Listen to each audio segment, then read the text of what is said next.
অবশেষে ইরানের হামলার জবাব দেওয়ার সিদ্ধান্ত নিয়েছে ইসরায়েল। সোমবার প্রধানমন্ত্রী বেনিয়ামিন নেতানিয়াহুর নেতৃত্বে যুদ্ধকালীন মন্ত্রিসভায় এই সিদ্ধান্ত নেওয়া হয়। তবে ইসরায়েলকে হামলা না চালাতে আহ্বান জানিয়েছে পশ্চিমা দেশগুলো। এদিকে ইসরায়েল হামলা চালালে তাৎক্ষণিকভাবে তার কঠোর জবাব দেওয়া হবে বলে হুঙ্কার দিয়েছে তেহরান।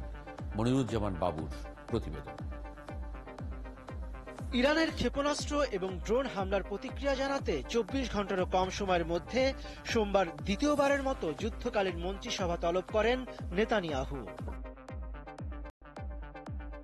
ওই সভাতেই ইসরায়েলের সামরিক বাহিনীর চিফ অফ স্টাফ হারজি হালিভি জানান, ইরানের ক্ষেপণাস্ত্র ও ড্রোন হামলার জবাব দেওয়া হবে। ইসরায়েল সামনের দিকে তাকাচ্ছে এবং পরবর্তী পদক্ষেপগুলো কি হবে তা বিবেচনা করছে। ইসরায়েলের ভূখণ্ডে ক্ষেপণাস্ত্র, ক্রুজ ক্ষেপণাস্ত্র এবং ড্রোন নিক্ষেপের জবাব দেওয়া হবে।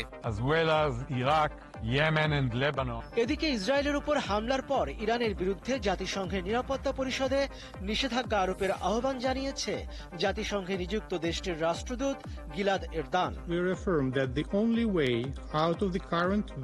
এই অবস্থায় ইরানের পারমাণবিক স্থাপনায় হামলা করতে পারে ইসরায়েল, এমন আশঙ্কার কথাই জানিয়েছেন জাতিসংঘের পারমাণবিক পর্যবেক্ষণ প্রধান রাফায়েল গ্রোসি। অপরদিকে ইরানের পররাষ্ট্রমন্ত্রী হোসেন আমির আব্দুল্লাহিয়ান বলেছেন, তেহরান উত্তেজনা বৃদ্ধির পক্ষে নয়, কিন্তু ইসরায়েল যদি পাল্টা হামলা চালায় তাহলে তাৎক্ষণিকভাবে আরো জোরালো জবাব দেওয়া হবে।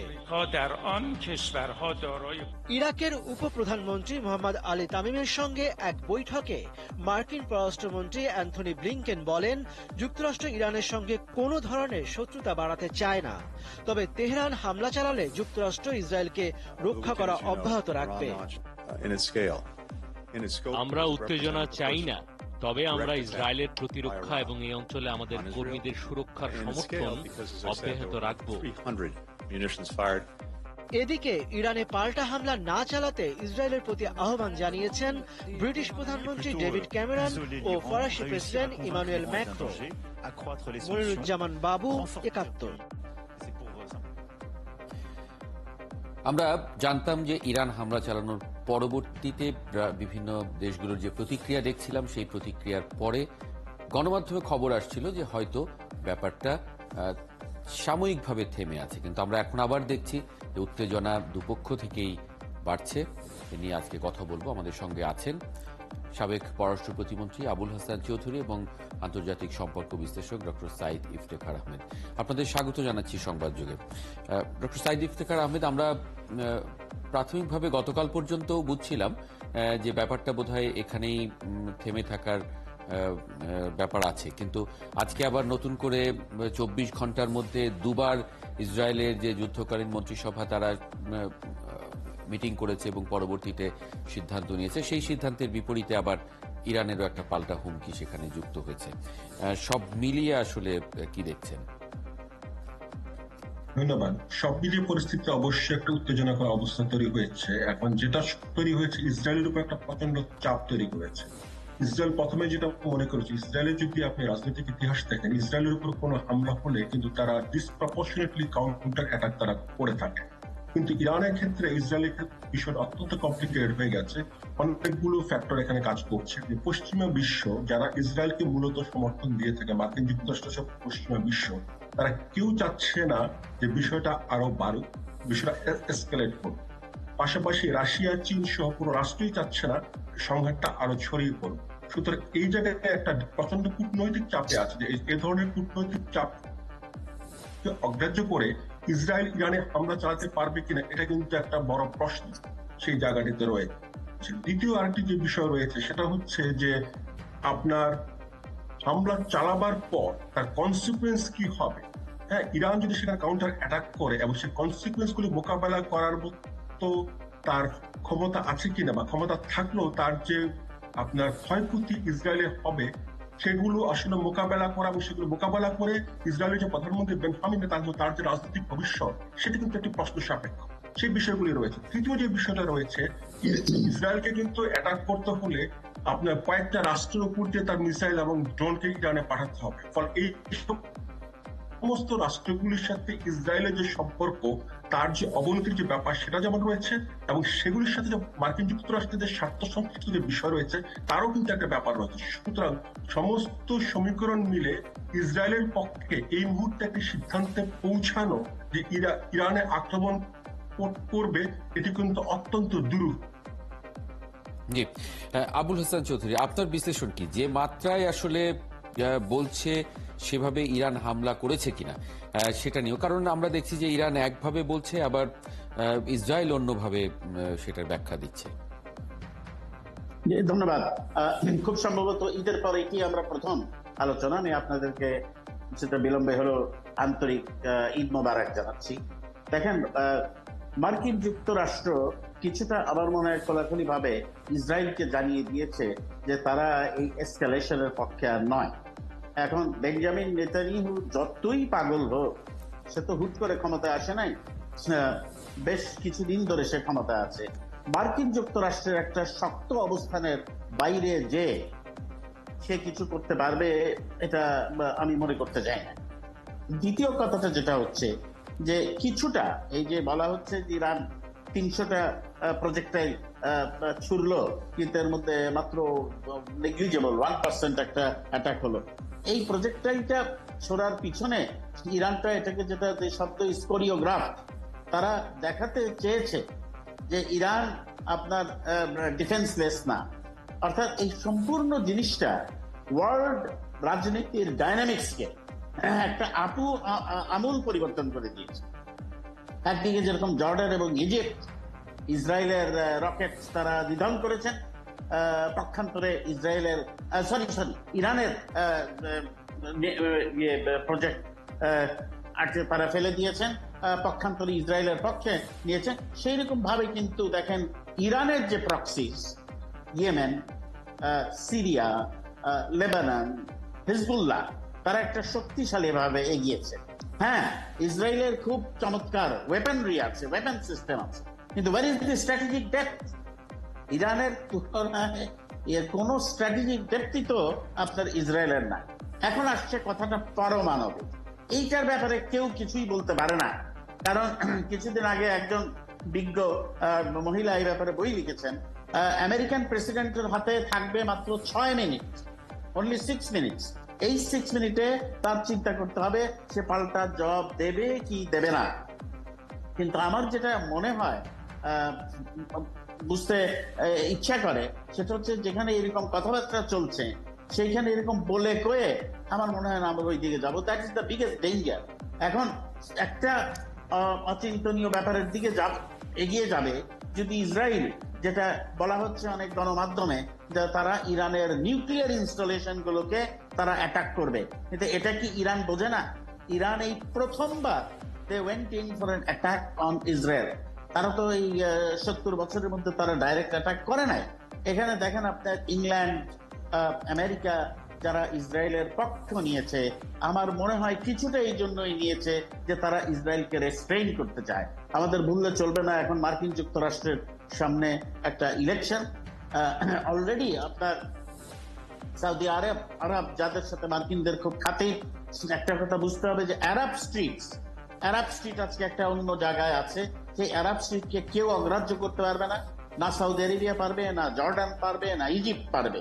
এই কথাটা মার্কিন যে যারা নীতি নির্ধারণ করেন তারা এটা বুঝছেন না, আমার মনে হয় না। আমি বারবার মার্কিন বলছি এই জন্য যে ইসরায়েলকে জোরে চাপ দিলে এটা অসম্ভব, আমি বিশ্বাস করতে চাই না যে ইসরায়েল এই চাপকে অগ্রাহ্য করে তারা মিসাইল মারবে। সেই জন্য নেক্সট 2-3 ডেজটা অত্যন্ত গুরুত্বপূর্ণ।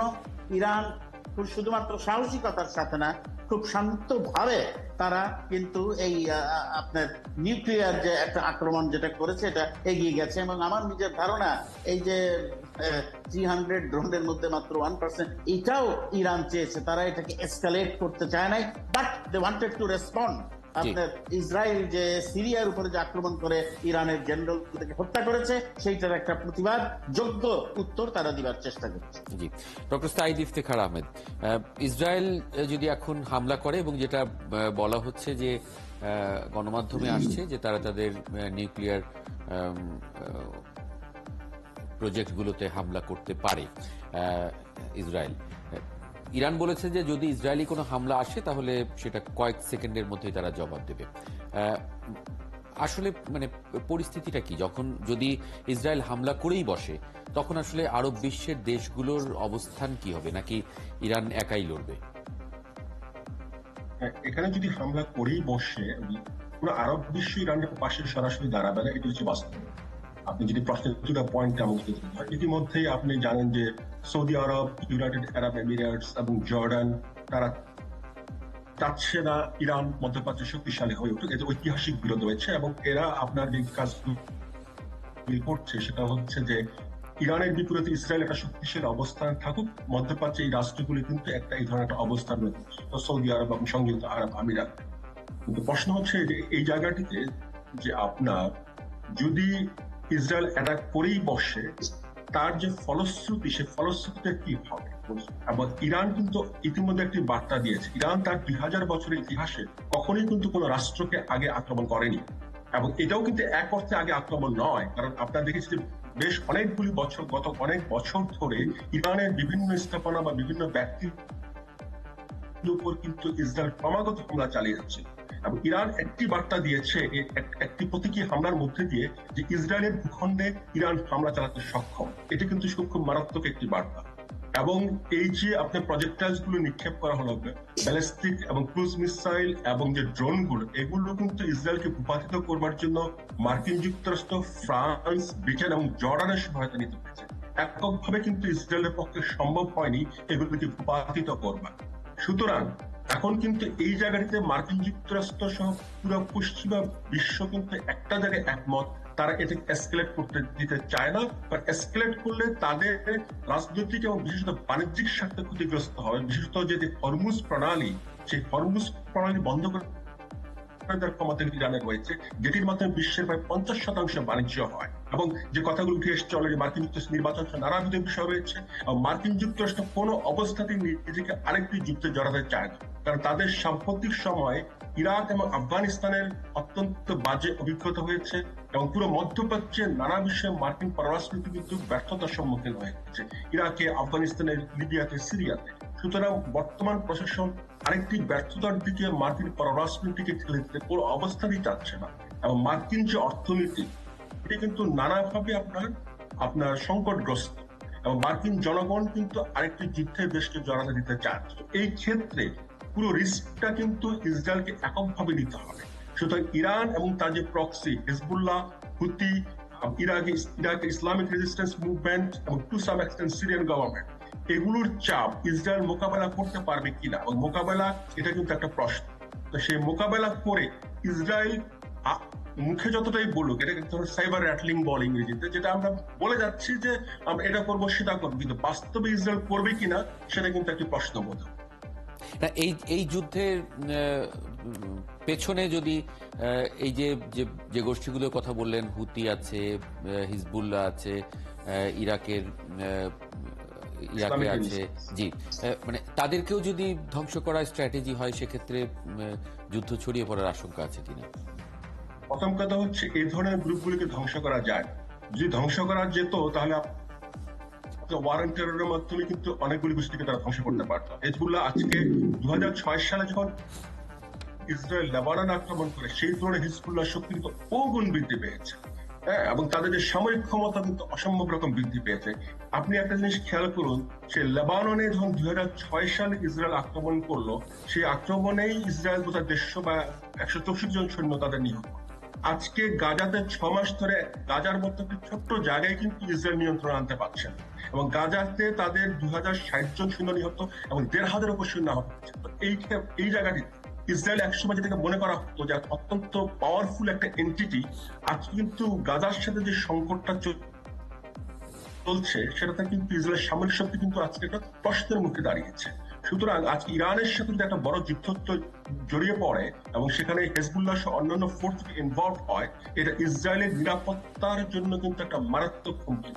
ইসরায়েলের যারা নীতি নির্ধারক আছেন তারা কিন্তু বিষয়টা বোঝেন, এবং বোঝেন ফলেই আজকে কিন্তু তারা কিন্তু সময় ক্ষেপণ করছেন, কি করবেন না করবেন সেটা কিন্তু বুঝতে পারছেন না, বারবার কিন্তু পিটিং করছেন এবং একজন হুমকি দিয়ে যাচ্ছেন, কিন্তু বাস্তবায় সেটা করতে পারছেন না। তো সমস্ত কিছু মিলে ইসরায়েলের রাজনৈতিক ইতিহাসে তার প্রতিষ্ঠা হওয়ার পর সবচেয়ে বড় চ্যালেঞ্জের মুখে আজকে ইসরায়েল পড়েছে ইরানের এই হামলার।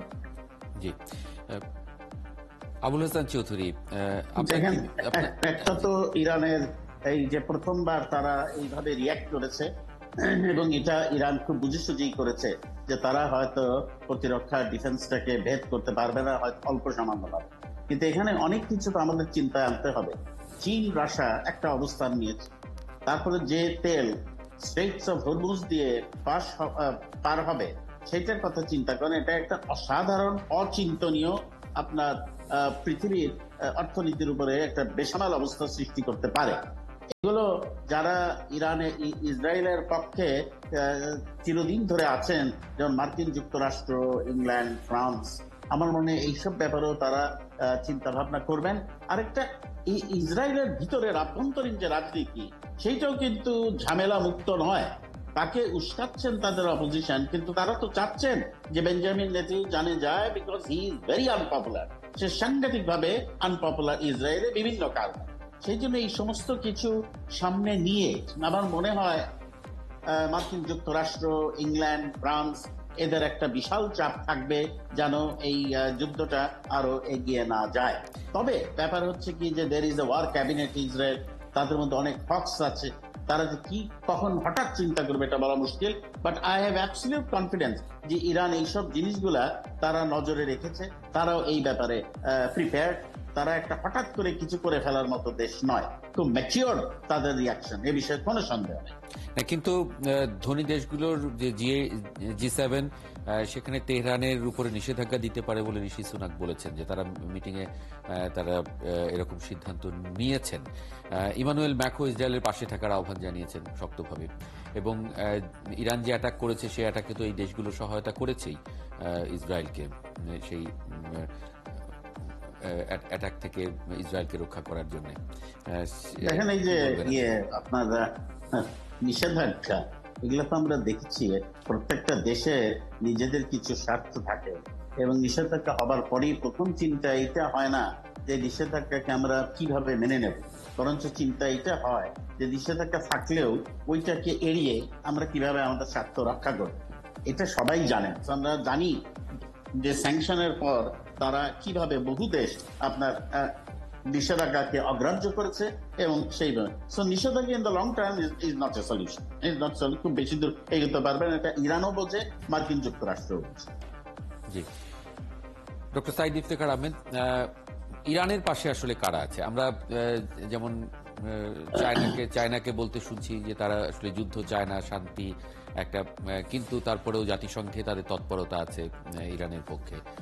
আবার আমরা দেখলাম যে রাশিয়া সেখানে যুদ্ধ জাহাজ পাঠিয়েছে ভূমধ্যসাগরে। সবকিছু মিলে আসলে ইরানের পক্ষে কারা আছে?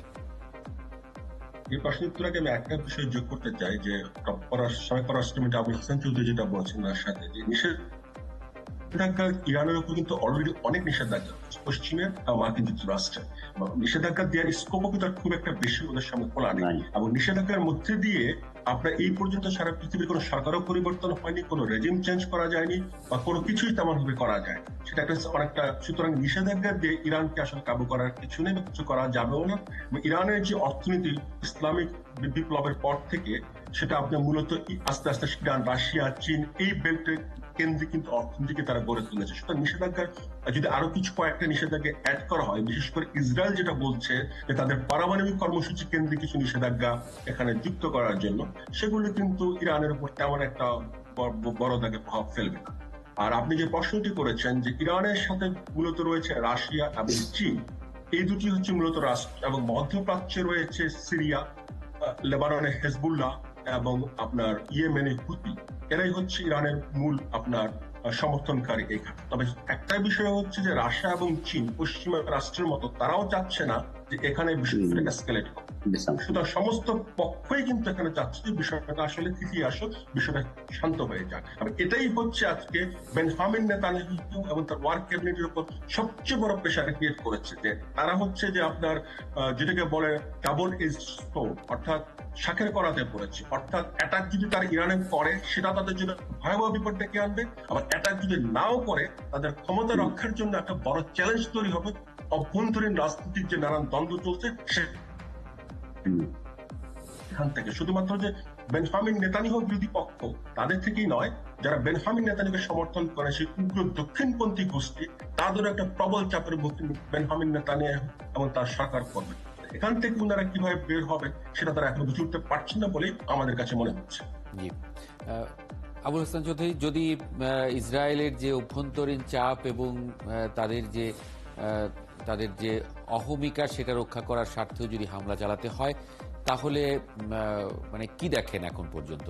যুদ্ধ ছড়িয়ে পড়ার আশঙ্কা আছে? অহমিকার থেকে বড় যেটা ইসরায়েল মনে প্রাণে চাচ্ছে যে গাজায় তারা যে ধ্বংস, যে জেনোসাইড করে যাচ্ছে, সেটা থেকে দৃষ্টিটাকে একটু অন্যদিকে নেবার। একই কারণে আমি মনে করি রাশা খুব এটা তাড়াতাড়ি সলভ হোক এটাও চাবে না, আবার এটাও চাবে যে এসকালেশন হোক, যুদ্ধ বাড়ুক। কারণ যতদিন এটা চলবে ততদিন ইউক্রেনের উপরেও দৃষ্টিটা খুব বেশি যাবে না। তো সেটা তারা যাই করুক, আপনার সবচেয়ে বড় কথা হচ্ছে যে আজকের আরব বিশ্ব আগের মতো ছিল না। এই জিনিসটা পুরা আমূল পরিবর্তন হয়ে গেছে, একটা রেভলিউশন হয়েছে। আই নো জর্ডান তাদের অনেক মিসাইল ফেলে দিয়েছে, বাট একই সাথে আবার আলাক্সার উপরে যখন ইসরায়েল আক্রমণ করেছে সেইটারও কিন্তু তারা প্রতিবাদ শুধু না, তারা সেটার বিরুদ্ধে অ্যাকশন নিয়েছে। So it is a very not only volatile, এটা খুব অত্যন্ত কমপ্লেক্স সিচুয়েশন। এই কমপ্লেক্স সিচুয়েশনে এখানে সব প্লেয়ারই অত্যন্ত চিন্তা ভাবনা করে মুভস নেবেন। এবং আমেরিকার এখন সবচেয়ে বড় যে চিন্তাটা, Biden administration, they have an election coming, সেই জন্য তারা খুব বেশি তাদের যে সবচেয়ে প্রিয় দেশ এবং শক্তি সেইটাকে কিছুটা রেস্ট্রিন করার চেষ্টা করবে, এই বিষয়ে আমার কোনো সন্দেহ নেই। জি, ডক্টর সাইদ ইফতেখার আহমেদ, আমাদের প্রার্থনা কি, বাংলাদেশের প্রার্থনা কি আসলে? কারণ আমরা মধ্যপ্রাচ্য ভিত্তিক, আমাদের রেমিটেন্স এর বড় অংশ সেখান থেকে আসে। একই সঙ্গে স্ট্র্যাটেজিক পণ্য, তেল সেটা বা জ্বালানি, সেটা আমরা আসলে মধ্যপ্রাচ্য নির্ভরই। সেই জায়গা থেকে কি দেখেন? বাংলাদেশের প্রার্থনা হওয়া উচিত যাতে যুদ্ধ আর না ছড়ায়। ইতিমধ্যে ইউক্রেন রাশিয়ার যুদ্ধের একটা বিশাল প্রভাব বাংলাদেশের অর্থনীতির উপর পড়েছে। এর আগে আমরা কোভিডের যে মানে সময় একটা অর্থনীতির কিন্তু চাপ পড়েছে বাংলাদেশের অর্থনীতির উপর ভয়াবহভাবে। এখন যদি আরেকটি বড় আকারের যুদ্ধ মধ্যপ্রাচ্যে ছড়িয়ে যায়, আপনি যেটা বলেছেন যে আমাদের রেমিটেন্স থেকে শুরু করে বাণিজ্যের কিন্তু একটা বিশাল অংশ মধ্যপ্রাচ্য দিয়ে হয়, এবং তেল এবং গ্যাসও কিন্তু মধ্যপ্রাচ্য থেকে আমাদের এখানে আসে, কিছুটা গ্যাস এবং কিছু বিপুল পরিমাণ তেল। সুতরাং এর সমস্ত কিছু প্রভাব কিন্তু বাংলাদেশের অর্থনীতির উপর পড়বে। সুতরাং বাংলাদেশের সবসময় এই জায়গাটাতে বাংলাদেশ সরকার ভোকাল থাকা উচিত আন্তর্জাতিক ফোরামগুলোতে, যাতে কোনো অবস্থাতেই যুদ্ধ ছড়িয়ে না পড়ে। যুদ্ধ ছড়িয়ে পড়লে সেটা বাংলাদেশের অর্থনীতির উপর একটা প্রচন্ড বিরূপ প্রতিক্রিয়া পড়বে, এবং তার ফলে যে সাধারণ জনগণ তাদের জীবনযাত্রা আরো দৃঢ় হয়ে। জি, ডক্টর সাইদ ইফতেখার আহমেদ এবং আবুল হাসান চৌধুরী, আপনাদের দুজনকে অনেক ধন্যবাদ যুক্ত হবার জন্য আজকে সংবাদ যুগে।